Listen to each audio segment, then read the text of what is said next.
সখীরে, আমরা তো এই মানব জন্ম নিয়ে জন্মগ্রহণ করেছি, তাই আজ না হোক কাল এই পৃথিবী ছেড়ে যে আমাদের চলে যেতে হবে।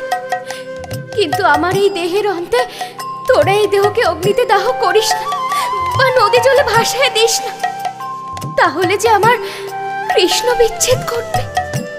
এই কথা শুনে সখীরা বলছে, তাহলে আমরা কি করব সই? না পোড়ায় রাধায় গো, না ভাসায় জলে,